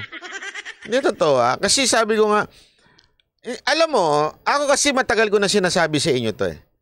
Matagal ko na sinasabi sa inyo to na ako talaga, in fairness naman, I want to see the goodness in the heart of our president.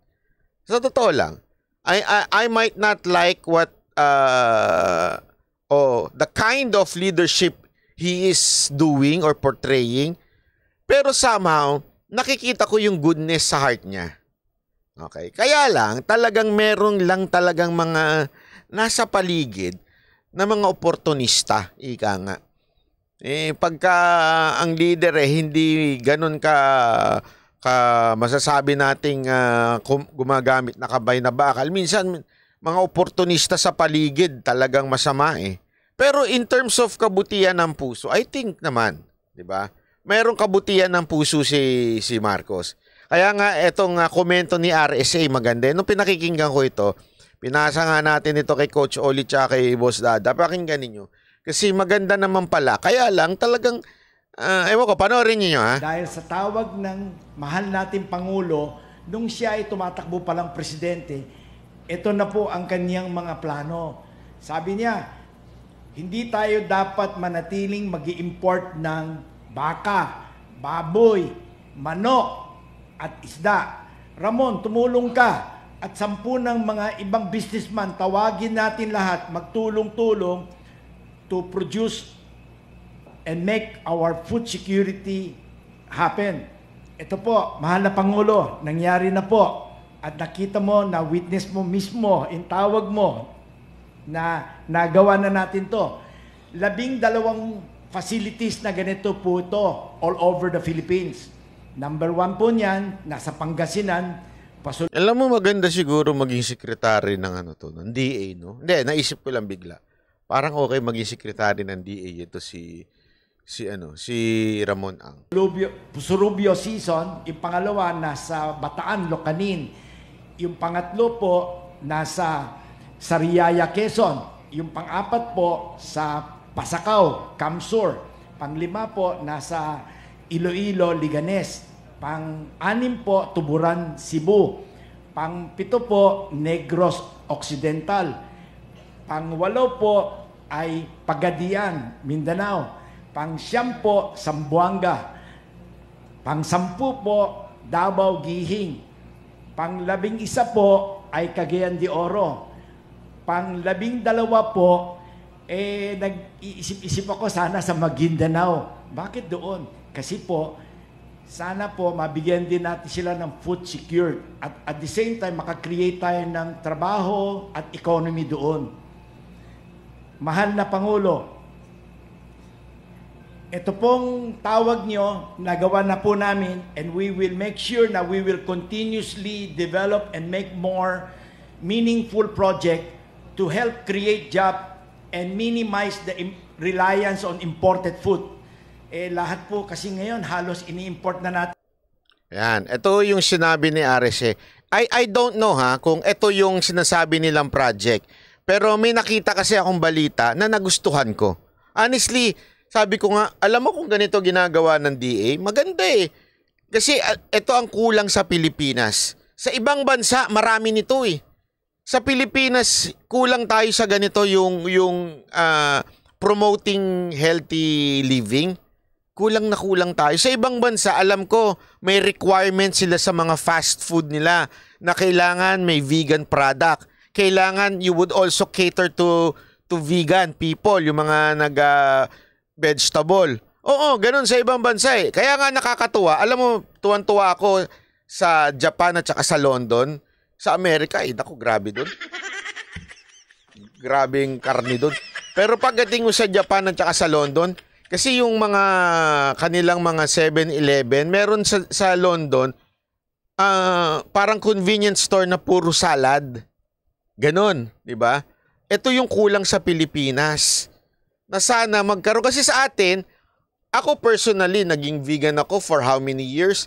Tapos nag-vegetarian na lang. Kasi ang hirap. Ang hirap makakuha ng fresh sa mga 7-Eleven. Wala. Alam mo kung ano lang ang fresh sa 7-Eleven? Yung saging. Tsaka sa mini-stop. Kung nga rin gusto mo kumain, pag gutom na gutom ka, saging. Yun ang totoo eh.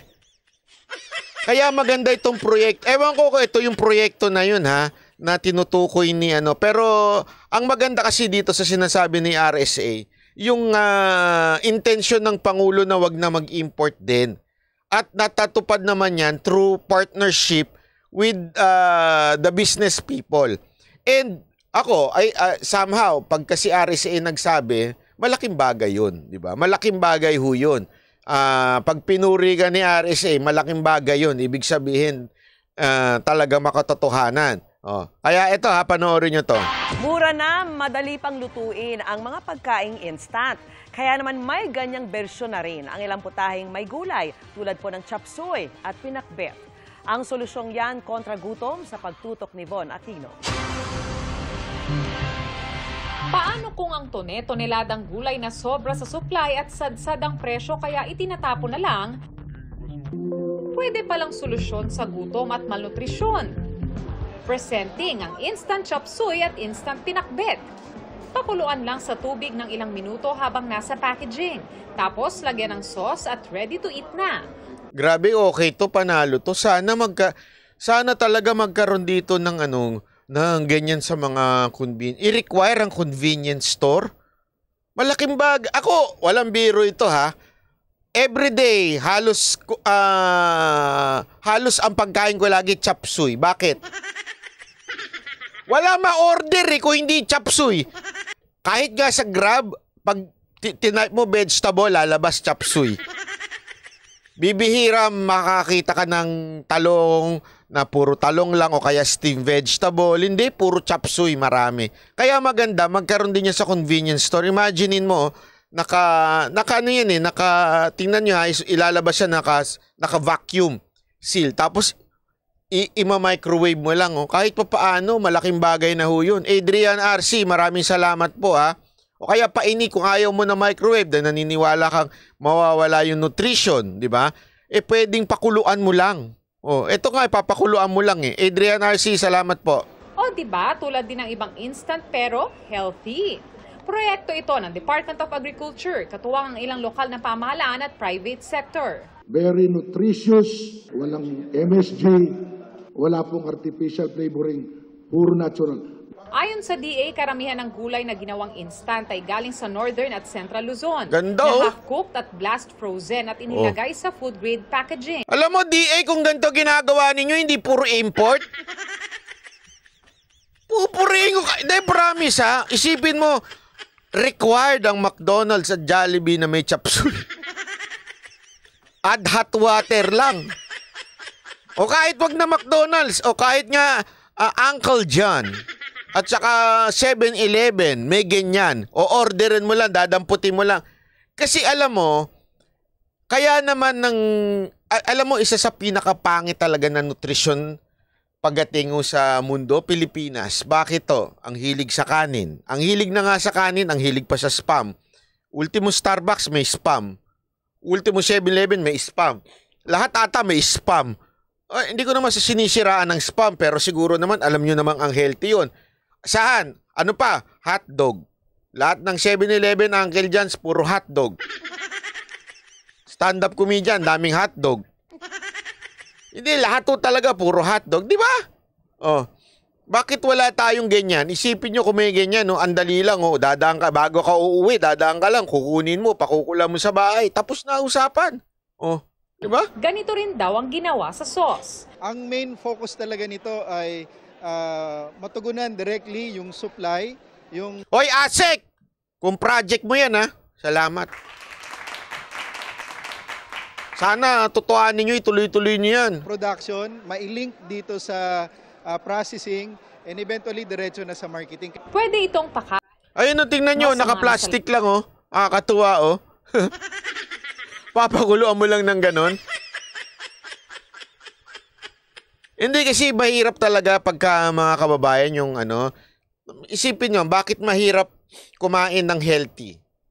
Halimbawa na lang, chop suey.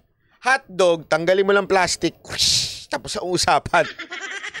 Pagkain na. Spam, tanggalin mo lang sa lata, hiwa-hiwain mo, pagkain na. Kung gulay, bibili ka ng uhugasan mo, babalatan mo, i-chop mo. Bibili ka na naman ng isa, hugasan mo, babalatan mo, i-chop mo. Tapos, yung matitira, baka mabulok pa. Diba? Hindi naman, pag kumuha ka naman ng isang gano'n, kung isang tao ka lang, hindi naman pwedeng lahat yun, yung nakakainin mo. So, chop mo na naman. Kung naka-ready na, naka-vacuum na, tapos, pakulo ka lang ng tubig, pasok mo yun, tapos ang usapan, kanin na lang, panalo na, di ba? Ang sarap sana Ayan, para di tayo umasa sa noodles. Isa pa yan. Yan ang talagang lason sa Pilipinas, yung noodles na yan. Yung instant, grabe ho, wala. Kaya nga, pag tinitingnan mo yun, makikita mo talaga, there is a big problem with the health system sa Pilipinas. Alam mo yun, malaki yung problema. Nakaasa tayo sa noodles at yung mga kababayan natin, alam naman natin, pag mahirap nang bumili, kanin at saka noodles. Yun na yun, ulam, noodles, instant noodles. Kung isipin nyo na lang, yung presyo ng gulay hindi nagkakalayo-layo sa noodles. Kasi alam nyo, baka sabihin ng iba, hindi kasi masarap pagka vegetable lang, mas masarap pa noodles. Kasi nakasanayan na natin. Kaya masarap, di ba? nakasanayan na natin. Pero pag eventually masanay tayo sa ganyan at there is a affordable and madaling kuhanin, madaling lutuin, maniwala kayo sa akin, malaking bagay matutulong yan sa Pilipinas. Paaralan at sa mga preso. We will also be partnering with DSWD, DepEd, Bucor, para yung mga school-based feeding program, yung may mga panahon ng calamities, hindi puro dilata. Yun, perfect yan, Brad. Ang galing-galing mo. Sana gawin mo talaga. Ikaw na. Gawin kang sekretary. Biro lang. Hindi, sana talaga gawin niya yung idea niya pag may calamity instead na puro dilatang expired. Sardinas na expired. Yung lasang kalawang, di ba? Kung isipin mo pinamimigay doon, no, vegetable. Oh. Pinag-aaralan na rin kung pwede itong mai-distribute sa mga supermarket nationwide. Inayos pa. Ang sarap nun, no? Ang tawag doon, yung masarap, hindi mo alam ang tawag. Hindi, anong tawag? Kalabasa. Ipapainit, kasi luto na yan eh. Vacuum eh. Alam ko, luto na yan. Binacuum na yan eh. Tapos ilalagay mo na lang sa tubig, oh. Makakain nga dyan. Pakbet! Mali naman yung pagtawag niya, hindi pakbet. Masama yung pakbet. Mga kabit ka na nagpapak. Huwag yan pakbet. Dapat pakbet! Ganun ang pag-pronounce niyan, ha? Ilocano yan eh. Pakbet! Sabay-sabay tayo. Sabay-sabay. Pakbet! Ganun, ha? Wag pakbet. Bad word yung pakbet.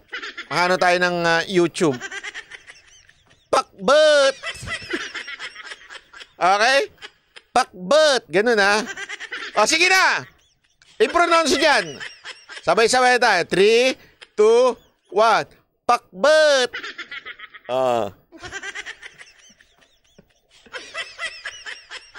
Hindi kabet. Pakbet! Presyo, pero ang tiyak sa ngayon, magiging abot kaya ito. Para sa GMA Integrated News, Von Aquino, nakatutok, 24 oras. Galing! Alam nyo, DA, kung ganyan na ginagawa ninyo, matutuwa pa kami kaysa sa import kayo ng import.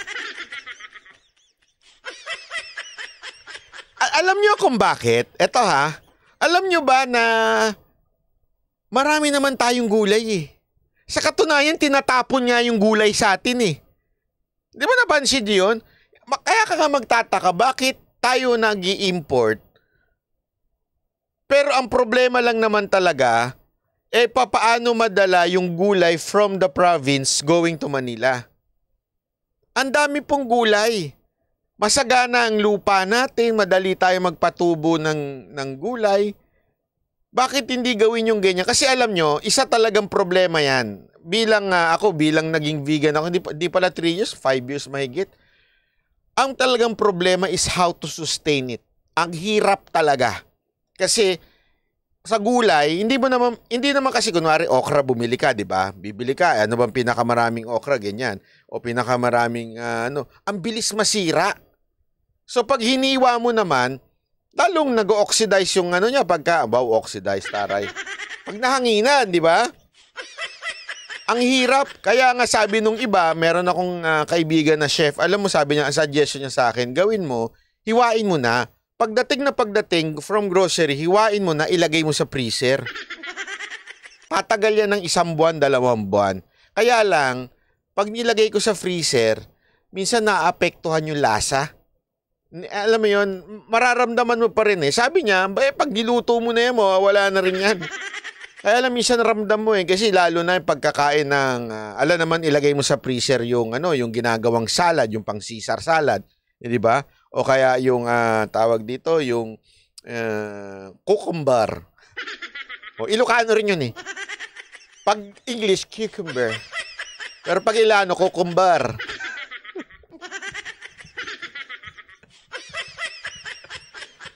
Diba?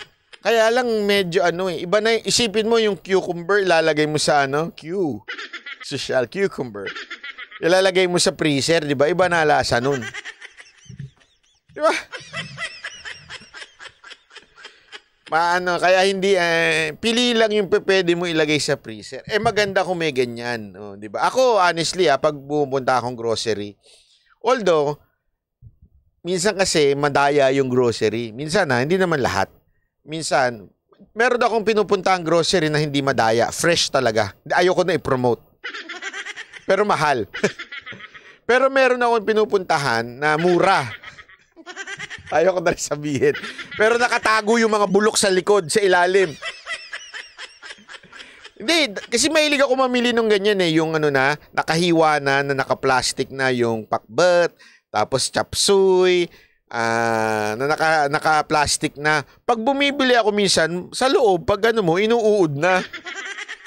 Di ko lang sasabihin ko anong grocery yun, Mura dun Pero dun sa medyo mahal, mahal talaga. Fresh naman, kaya lang medyo mahal-mahal ng konti.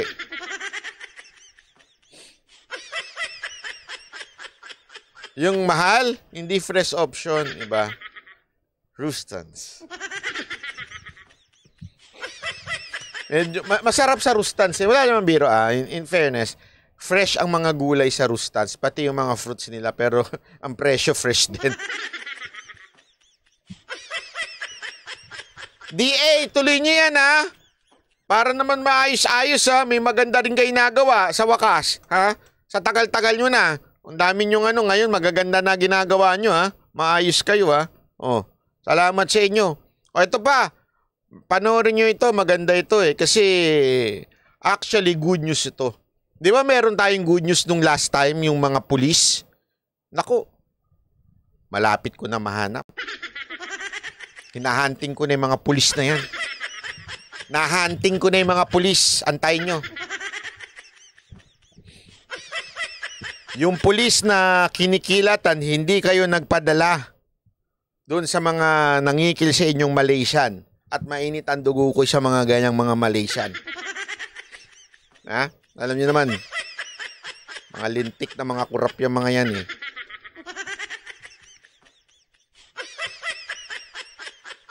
Dahil dyan, meron akong sorpresa sa inyo. Abangan nyo yan. Abangan nyo! Kayong mga lesbo na matitino. Yan ang ko ngayon. Yan ang aking isa sa mga advocate ko. Hahanap tayo ng mga pulis na matitino. Yun. Walang biro to Promise ko yan. Maghahanap ako ng mga matitinong pulis. Kasi alam nyo, maraming pulis talaga na medyo tarantado, mga busado. Pero naniniwala ko, maraming pulis na matitino. Hindi lang sila naha-highlight. Yan ang isa sa mga gusto ko ma-advocate. Etong mga matitinong pulis, pag nahanap natin sila, bibigyan natin ng isang malupit na bagsak. Abangan ninyo, Meron tayong programang ganyan. Ito naman, sundalong off-duty. Tinugis yung tumangay ng 30,000. Buti hindi niya tinangay din 30,000. Ginawaran po ng medalya ang isang sundalo sa Davao de Oro matapos hindi tantanan ang snatcher na tumangay sa 30,000 pesos na pambayad sa ospital ng isang ginang. Nakatutok si Kent Abrigana ng GMA Regional TV1 Mindanao. Off-duty, pero napasabak sa matinding pagtugis ang 29 anyos na si Private First Class Jonel Perdido. Ang kanyang hinabol, snatcher na tumangay ng 30,000 pesos na pambayad sa ospital ni Ginang Lorife Ulep, ina ng isang pasyente. Nasa ospital noon si Perdido dahil sa anak niyang may lagnat. Paglingi na ko sir, sa left side na ko sir, naaman dito ang nahitabo nga pag hablot atong snatcher sir. Paglingi na ko sir, wala na nako nakita ang kawatan, kato na lang ang babae sir nga na-snatchan ni habol siya sir. Hinabol ni Jonel ang magnanakaw hanggang sa mahuli sa isang subdivision. Mo to sir, dayon na lang pong dagan. Kumbaga, nisulod na lang sa kunhong na sir, bahala na ni. Kay ako sir, naagi ng po kawat sir, baka duha ka bisis na. Ganun na lang ang pasalamat ng biktimang si Lorife Ulep kay Perdido na ginawaran ng Bronze Cross Medal. Pinapakita lang po natin na kung gaano ka disiplinado and kung gaano ka determinado sa kaniyang sa kanyang tungkulin ang ating kasundaluhan. Bilang isang sundalo talaga sir, pag may kuan sir, pag nangayo jud og tabang sir, siyempre sir, dapat talagang tumulong sir para hindi lang para sa sarili, para sa kapwa-tao din, sir. Yun, Para sa palakpakan. GMA Integrated News, Kent Abrigana ng GMA Regional. Alam mo kasi, ito ang pinaka-ano dyan, ang keyword is off-duty. Ibig sabihin, sa totoo lang, pwede namang hindi na siya mangialam. Diba? Kasi malay mo, pag hinabol mo yan, delicates, diba? Baka mamaya, at saka tandaan ninyo, mga sundalo natin, hindi ho yan katulad ng pulis na nagbibitbit ng mga ng bakal. Hindi ho sila ganun. Minsan iniiwan lang nila sa bag nila, sa sasakyan nila. Hindi ho yan laging nakasukbit, unlike mga pulis. Kasi ganun ho ang training sa kanila eh. Hindi naman ho sila lagi nakabitbit.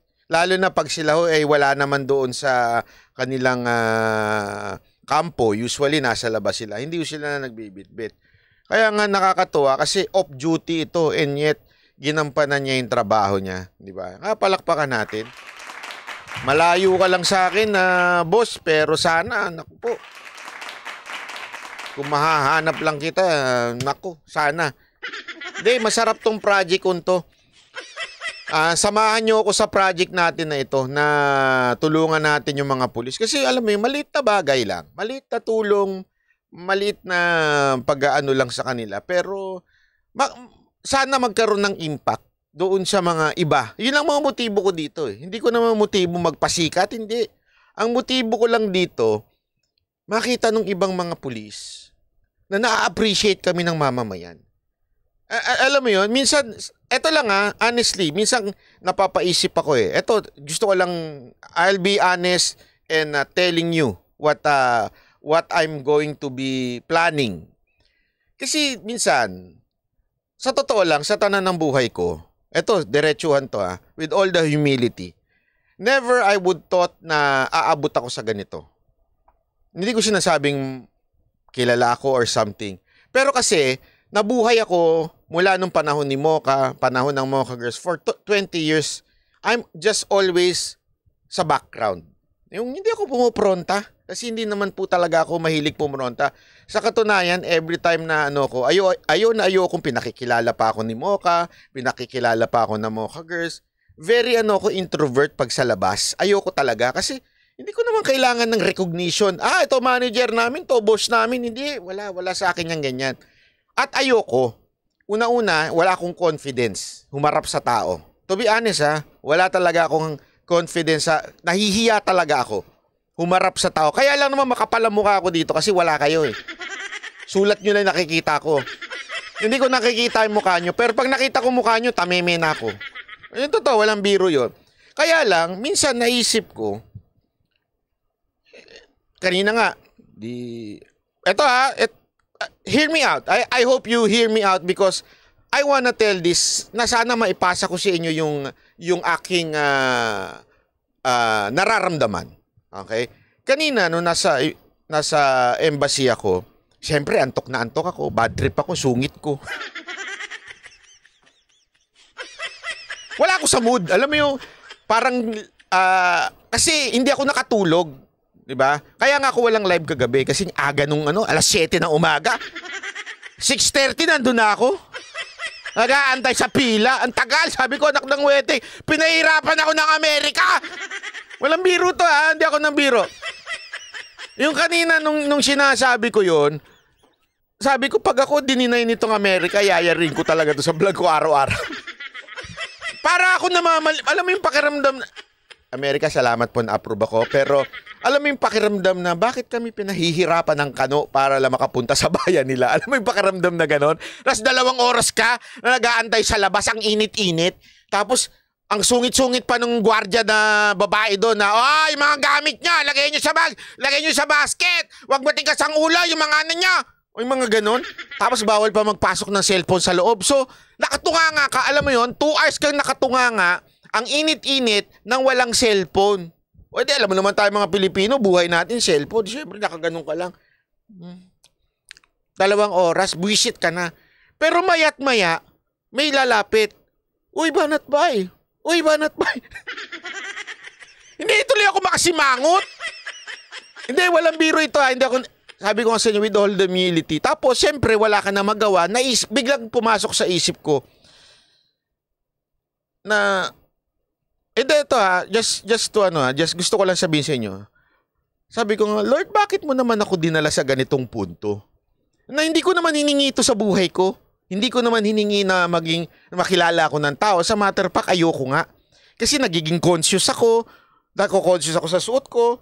Tinitingnan ko kung madumi ba yung damit ko. Alam mo yun, yung pakiramdam na, dati hindi naman eh. Kahit dugyot ako magsusuot. Ngayon, kailangan ko magpabango. Kasi ayoko naman isipin nila, lalapit sila sa akin, ay si Banat Bay, gabi na, amoy pawis pa rin. Ay, amoy araw pa rin. Alam mo yung pakiramdam na ganun? Totoo, walang biro So, tapos, nagulat nga ako nung nandun ako sa unang counter. So, ilatapat mo yung passport mo. Buisit. Yung pakiramdam na puwet, buisit. Lord. Your name and your birthday, August 6, 76. Kaya ako, di ba? Alam nyo naman yung birthday ko eh. Tapos, pangalan mo, Lord Byron Cristobal. Lord Byron Cristobal. Akala ko, kaya niya ako sinabihan ng Lord Byron Cristobal na natuwa siya sa pangalan ko, Lord Byron. Tapos, yung pala, sabi niya, Lord Byron Cristobal, Banat Bay. Alam mo yung, ito, sugit ko na eh. Alam mo yung nagsusungit na ako, tapos biglang nakita ko siya, biglang ganun ng ano, ay, hello po. Bilisan nyo na, naantok na ako. Hello po. Sabi niya, ay, I'm your avid follower. Ganyan. Okay. Di ganon. Alam nyo, nung naisip ko yun, sabi ko nga, eto ulitin ko walang pagyayabang. Hindi po ako nagyayabang dito. Ang naisip ko kagad, pumasok sa utak ko, kasi habang wala akong ginagawa at nakapila ako ng haba-haba, kinakausap ko na lang ang Lord. Sabi ko, Lord, bakit ganon? Anong meron? At bakit mo naman ginawa ito? Eh, hindi ko naman to hiningi. Alam mo yun, hindi ko naman winish to. Hindi ko naman, wala. Kasi nga, ito yung pinasa sa akin ng burden ng Lord na parang, hindi naman mo gusto yan eh. Inangat kita dyan para kahit papaano, ma-encourage mo yung ibang tao. Kasi since it's not you, I've called you for that. Tinawag kita dyan. Hindi ikaw yan. So wag kang mag-inarte dyan. Hindi ikaw yan. Wag kang magaling. Wag kang magmagaling. Tinawag kita for that. You have a purpose. Use it. So naisip ko yun. Sabi ko nga no, may mga pulis tayong hindi na-appreciate ng tao. Hindi na-appreciate ng tao na sila ay binibigay ang buhay nila sa bayan natin. Ang dami ko na-encounter na pulis eh. Marami akong kaibigan na pulis na ganyan ang puso nila. And yet, dahil sa mga tarantadong pulis, natasapawan sila. Nagigets nyo ba? And kaya pumasok sa utak ko, encourage them. I-highlight mo sila. Since you have the platform, you were gifted a platform, i-highlight mo sila. Huwag ka lang banat ng banat at puna ng puna sa gobyerno. I-highlight mo sila. Para naman, yung mga matitino, nagbibigay pa rin kahit papaano ng pag-asa sa bayan natin. Kasi ngayon, parang wala na tayong pag-asa. Bakit? Lahat tiwali. Hindi nyo napapansin yun? Di ba? Parang kahit saan ka lumingon, ay tiwali, ay kurap. Di ba? Parang ganun eh. Pero marami ang matitino dyan. Don't ever forget, marami pa rin dyan ang naniniwala sa akin, sa Diyos yun. Yung habang nag-uusap kami ng Lord, marami dyan ang may pananampalataya pa rin. Kaya lang, minsan kulang ng encouragement. Kulang sila ng pag-angat. Since I've called you to have a platform, bigay mo sa kanila yan. Meron kang blessing na natanggap. Meron kang kahit papaanong kinikita. Bigay mo sa kanila yan. Iangat mo sila. Pag naiangat mo buhay nila, maaari silang tularan ng iba. Tularan. Kasi ganyan eh. Alam mo, ang mundo, babagsak. It's in the Bible, biblical. Pabagsak ang mundo. Hihirap ang mundo. That's part of life. But don't ever forget, we are called to be salt and light. Ano ibig sabihin nun? We are called to preserve. Ibig sabihin ng preserve, para hindi mabulok. Kaya nga preserve we're talking about gulay, di ba? Para hindi mabulok yan, we are salt and light of this world. Yes, ang mangyayari, pabagsak ng pabagsak ang mundo, ang gulo-gulo. Alam mo, ngayon, ako, pinanonood ko sa Israel. Nananawagan ang kalaban ng Israel, itong Hamas, nananawagan sila sa buong mundo. Kasi nagbabala ang Israel eh. Binigyan ng Israel ng 24 oras ang Hamas umalis sa Gaza. Sabi ko nga, grabe ito. Hindi to biro. Umalis kayo dyan in 24 hours or else you're gonna die. Yun ang sinabi ng Israel. O ito namang Hamas, nanawagan sa buong mundo. Lalo na yung mga kakampi nilang bansa. Alam nyo naman siguro yung mga kakampi nila. Natulungan sila at lusubin ng Israel. Sabi ko, kakaiba tong nangyayari na to. Yung mundo talaga gano'n na talaga, pabagsak na. I mean, alam mo yun? And, you know why like this? Sabi nga may mga nagtatanong nga bakit hinahayaan ng Diyos na mangyari ito mga to? You know why? Simple.